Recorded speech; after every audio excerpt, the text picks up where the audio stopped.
के इस अध्याय में हम मारवाड़ के शासक राव मालदेव के बारे में अध्ययन करेंगे। थोड़ी सी आप कनेक्टिविटी कर सकते हैं वहाँ से, है ना, ज़्यादा अपने को मतलब नहीं है। ठीक है, इसका पुत्र था सातलदेव, इसके पुत्र थे सुजाजी, इसके थे गंगादेव, इसके थे मालदेव। और अब हम चलेंगे कहाँ?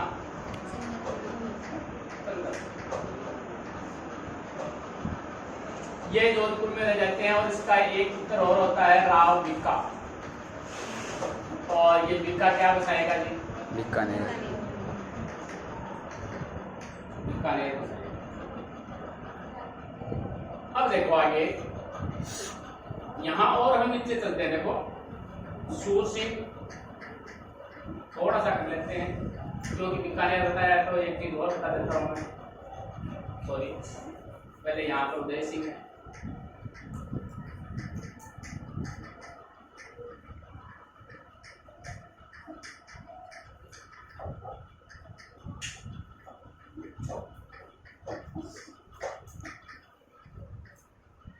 उदय सिंह का एक पुत्र होता है राव किशन सिंह। और ये क्या बताएगा? चंडीगढ़ की घाटी है। तो हम अगर राजस्थान का नक्शा देखें,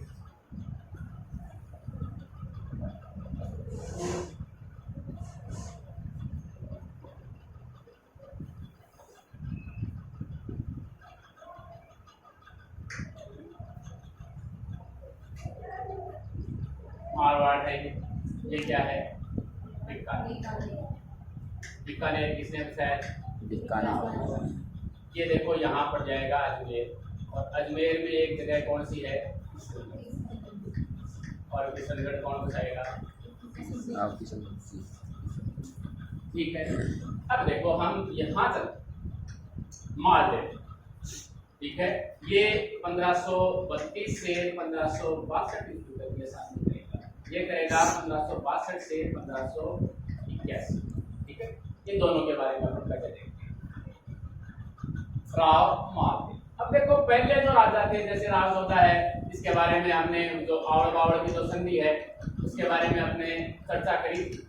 ये जो बावड़ का क्षेत्र है, इसका मतलब थोड़ा सा और था कि जो बावड़ का क्षेत्र है वो इनके पास रह जाता है, राठौड़ों को दे दिया जाता है। आवड़, ये दो क्षेत्र मान लिए उन्होंने कि ये इनके पास रहेगा, ये इनके पास रहेगा। यानी आवड़ किनके पास रहेगा जी? मेवाड़ वालों के पास। और ये किसके पास रहेगा? मारवाड़ वालों के पास रहेगा। जोधा से फिर जोधा अपने साम्राज्य का बहुत सारा विस्तार कर लेता है। ये यानी इधर ये आगे हम देखें, या यहाँ क्या है? ये बाड़मेर है कि नहीं है? बाड़मेर से नीचे यहाँ पर पाली है। ठीक है, पाली पाली क्या है? यहाँ पर जालौर, जालौर के इधर है ये पाली। और यहाँ क्या है? जोधपुर।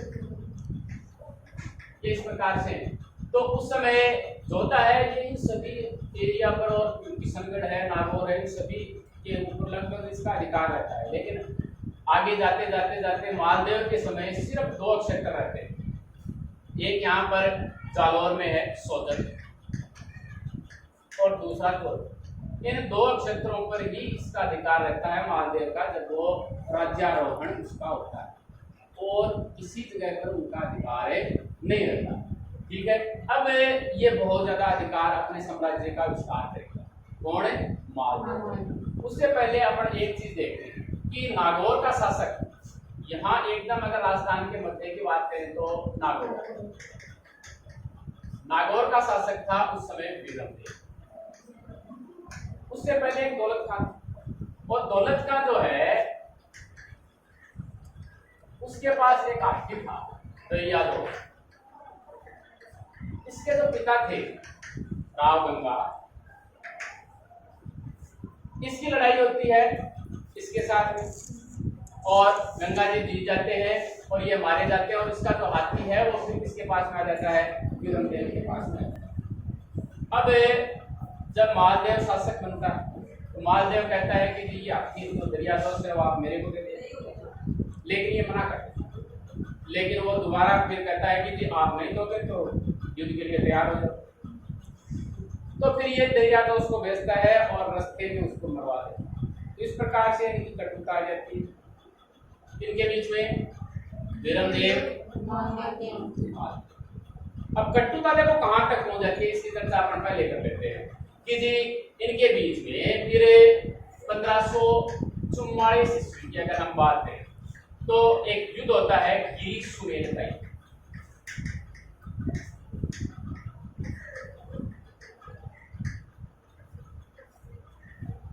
ये जगह है जैतारण पाली।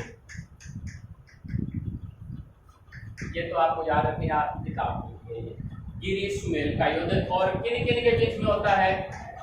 मालदेव और शेरशाह।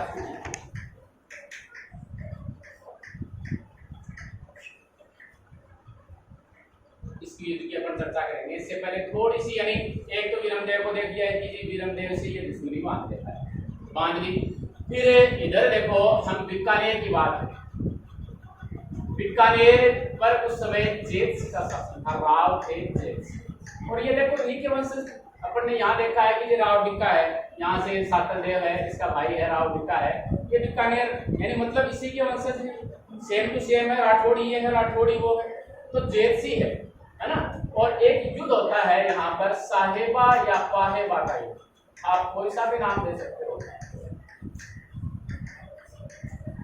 1542 मालदेव और जेत सिंह। और इस युद्ध के अंदर जेत सिंह मारा जाता है। तो इसका पुत्र फिर होगा कल्याणमल। अब ये अपने पिता की मृत्यु का बदला नहीं लेना चाहेगा, लेना चाहे अगर सही स्वामी भक्त या पितृ भक्त उस तरह है तो लेके आए। उससे पहले देखो ये जो मालदेव है ये अपने पिता की हत्या करके ही शासक बना था, इसे पितृहंता भी कहते हैं। कल्याणमल बन गया शासक, तो यहाँ इनसे दुश्मनी हो जाती है। तो इधर देखो हम मेवाड़ की बात करें तो मेवाड़ पर उसमें शासन था महाराणा उदय सिंह। उदय सिंह का शासन था। और कहते हैं कि इनका एक सामंत था, इनका उदय सिंह, और उसका नाम था जेत सिंह। ये इनसे किसी बात पर नाराज हो गया और नाराज होने के बाद में ये कहाँ चला जाता है जी? मारवाड़ चला जाता है। यानी जेत सिंह कहाँ से? मेवाड़ से। कहाँ चला गया? मारवाड़ मारवाड़ चला गया। तो जो मालदेव है इसे खैरवा की जागीर दे देते हैं, इस जागीर पर आप शासन। अब ये राजी हो गया, जेत सिंह राजी हो गया। तो इसकी एक पुत्री थी सबू, ये अपनी पुत्री का विवाह किससे कर देता है? मालदेव। किससे करेगा? मालदेव। कर दिया। अब विवाह हो गया। उसके काफी समय बाद में क्या होता है कि एक समय जो मालदेव है वो जाता है खैरवा। इसकी एक पुत्री और, वो भी बहुत सुंदर थी, तो कहता है कि मैं इससे बचा दी। तो जबकि इसके रिश्ते की चर्चा पहले ही इसके साथ में हो चुकी थी। नाराज हो गया ये यहाँ से, और नाराज होकर उदय सिंह के पास और अपनी पुत्री के साथ ही इसके साथ में रहता है। तो इससे दुश्मनी दिल्ली दुश्मनी, नागौर से ले रखी है, बीकानेर से ले रखी, सभी से दुश्मनी ले ली। अब देखो यहाँ आ गया ये मालदेव। और इससे पहले देखो एक चर्चा और करते हैं। यहाँ है जैसलमेर। जैसलमेर में शासक थे एक रावण लूट, उसकी चर्चा करने को देखो बहुत जरूरी। इसकी एक पुत्री थी उमादेव, उमादेव भटियाणी भी अपन कह सकते हैं, ठीक है, इसकी पुत्री थी। और जो उमादेव और इसका विवाह कर दिया जाता है किसके साथ में? मालदेव। लेकिन लूणकरण राज्य नहीं खाई, ठीक है। और ये इसके ऊपर आक्रमण करने की योजनाएं बना रहा होता है कि जी हराओ इसको, चाहे मेरा दामाद ही तो कहते हैं ऐसा, ठीक है। तो इस पर आक्रमण करने की योजना ये बनाता है। लेकिन जो इसकी पत्नी थी ये मालदेव को बता देती है कि जी आपके ससुर जी आप पर आक्रमण करना चाहते हैं। तो मालदेव है ये इससे अप्रसन्न हो जाता है, नाराज हो जाता है, उमादेव से नाराज हो गया। अब ये भी इसमें भी तो नारी भक्ति थी, कुछ न कुछ इसका भी मान था, तो उमादेवी से नाराज हो जाती है। वो विज्ञान करते हैं उत्तर नहीं दिख रही, तू नाराज क्यों नहीं? अब ये नाराज होकर चली जाती है अजमेर। अजमेर में दुर्ग था तारा, उस दुर्ग में चली जाती है। और चूंकि अजमेर पर उस समय मालदेव का ही अधिकार, ठीक है, यानी शादी की पहली रात ही ये अपनी पति से रुक कर कहां चली जाती है? अजमेर चली जाती है। इसलिए इसे रुचि रानी भी कहते हैं।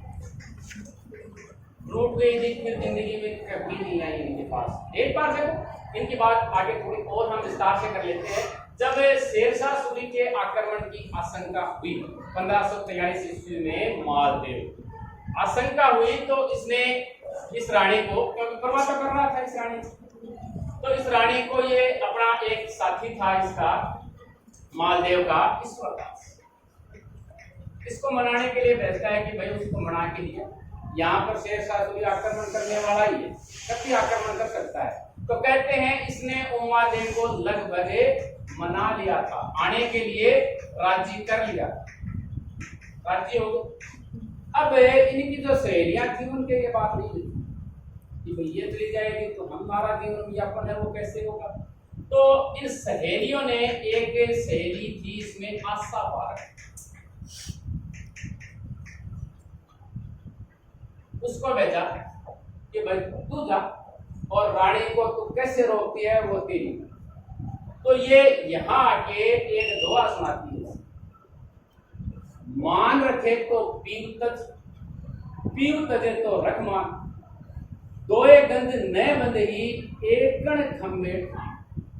मतलब तेरे को मान जरूरी है तो पीवी को तजना दे, और तेरे को पति चाहिए तो मान, दोनों के साथ में तू नहीं बन सकती। और ठाण जानते हो ना, और ठाण में खंबा, यानी एक ही खंबे से तेरे को बंध के रहना है, चाहे मान से बंध चाहे पति से। तो ये आगे जी इसका अहम जाग गया और ये पति के पास नहीं जाती है, और फिर वही आगे यहाँ से निकल जाती है, यहाँ नहीं रहती है। आगे एक जगह है मुसाई वगैरह, मुसाई पे किताब वगैरह नाम है, वहाँ ही चली गई। अब एक नाम अपन इस युद्ध से पहले हुमायूं की ओर करता है। जब बाबर की मृत्यु हो जाती 1530 ईस्वी हो गई, फिर देखो ये दो युद्ध शेरशाह के खिलाफ लड़ता है, एक चौसा का और एक कन्नौज। ये बिहार में पता है ना, बक्सर या बिहार वगैरह में। और ये कहाँ है? ये 1539 में लड़ा गया था और ये लड़ा गया थी 1540। इस युद्ध, नीचे वाले युद्ध के बाद में दिल्ली सल्तनत है वो पूरी, यानी जो शेरशाह का नाम अपन देख रहे हैं उसका मूल नाम था प्रीत, ठीक है। एक बिहार के नवाब थे बहार खान लोहानी, ये अपने उत्तर का संरक्षण के लिए फरीद खान को रखते हैं और कहते हैं कि फरीद खान ने एक शेर को एक ही वार से कई टुकड़ों में तोड़ दिया, इसलिए इसे नाम दिया गया क्या? शेर खान। लेकिन जब ये युद्ध जीत लेता है तो ये उपाधि कौन सी धारण करता है? शेर शाह।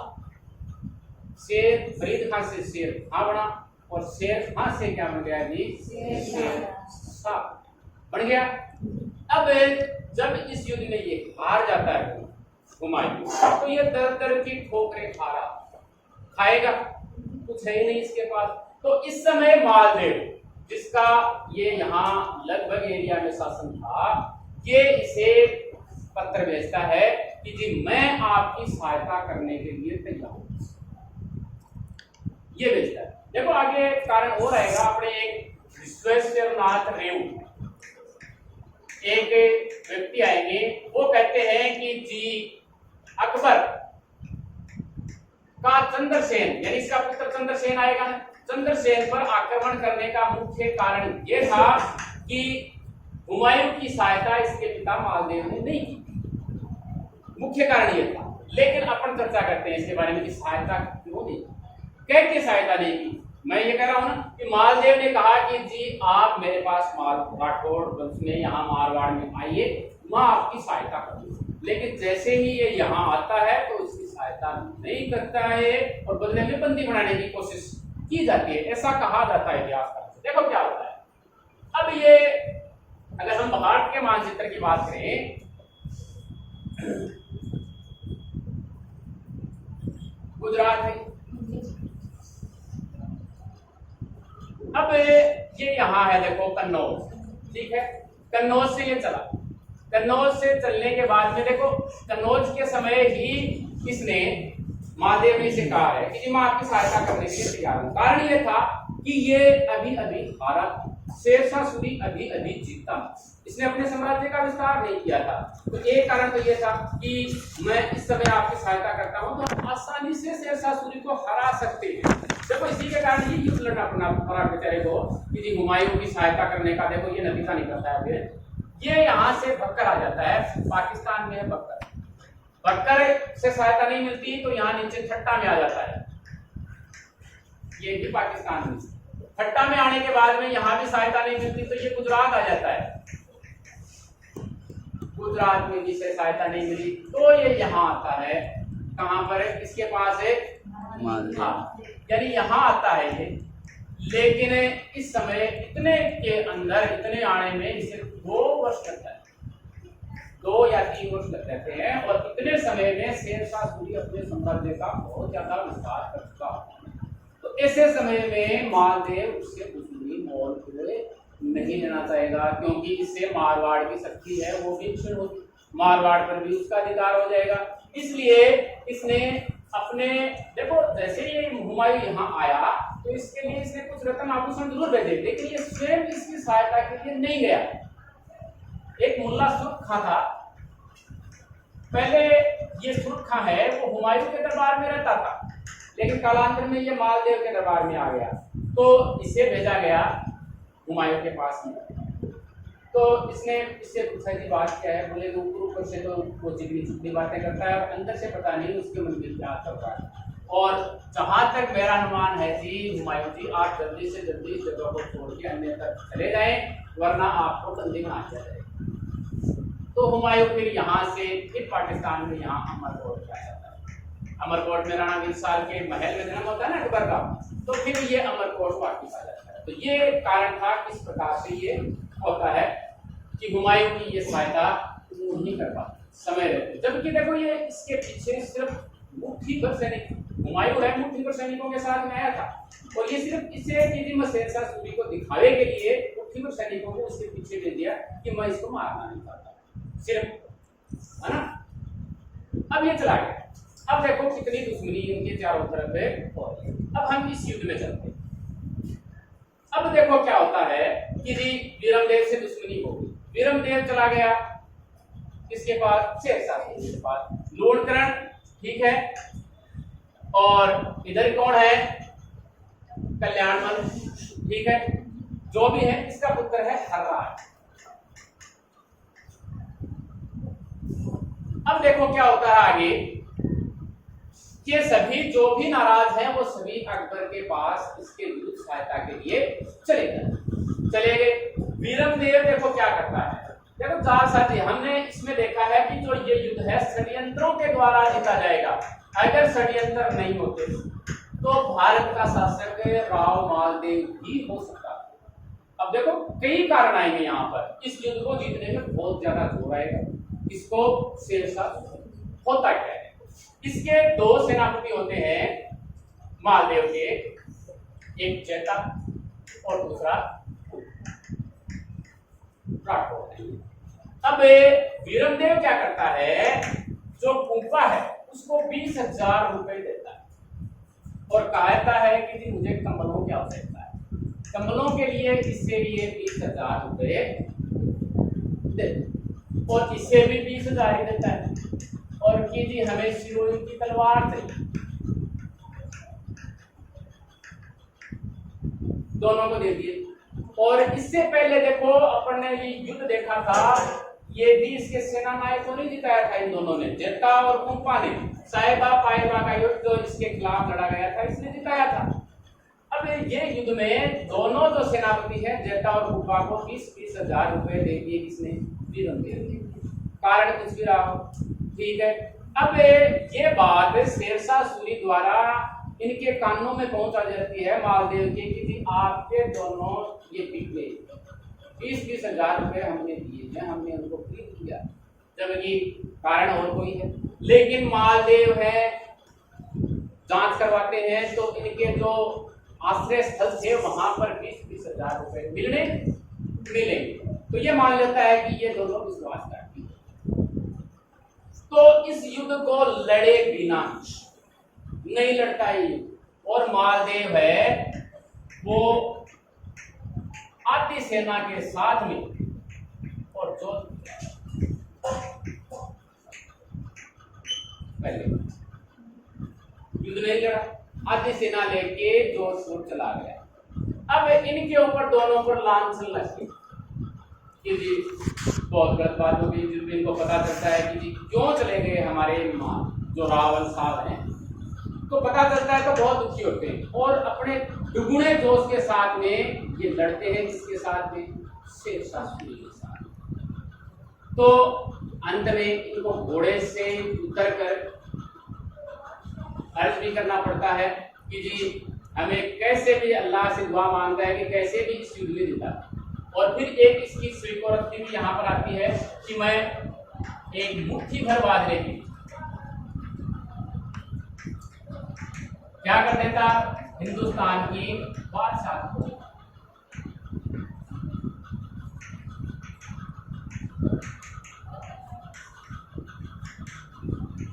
अब देखो अगर ये यहां आती सेना लेकर नहीं था, जीता नहीं जीता। अगर ये इनको अपना दुश्मन नहीं बना, इनसे दुश्मनी नहीं लेता, इनसे नहीं लेता, तो निश्चित रूप से ये विजयी होता। लेकिन कुछ भी हो, इस जो युद्ध है देखो इसमें दो स्थान है, गिरी और सुमेर। सुमेर जगह पर शेरशाह है, वो अपना आश्रय स्थल यानी जो कैंप वगैरह है वो लगाता है, और गिरी जगह पर कौन लगाएगा? तो इस प्रकार से ये युद्ध होता है और इस युद्ध में ये बाहर चले जाते हैं और फिर जीत किसकी होगी? शेरशाह सूरी। शेरशाह सूरी की जीत होगी। अब हम चलेंगे आगे मालदेव के अंदर कि जी मालदेव की जो ये पत्नी है सब एक क्या है? उमादेव का जो एक पुत्र था राम, ये इसका दत्तक पुत्र था, इसका पुत्र नहीं था। फिर यानी ये उमादेव है, इसके साथ ही रहने लग जाती है। राव मालदेव से संबंधित हमारा अध्याय बस यहीं समाप्त होता है। रावचंद्र सेन व उसके भाइयों के बीच सत्ता संघर्ष और रावचंद्र सेन के बारे में हम अगले अध्याय में अध्ययन करेंगे।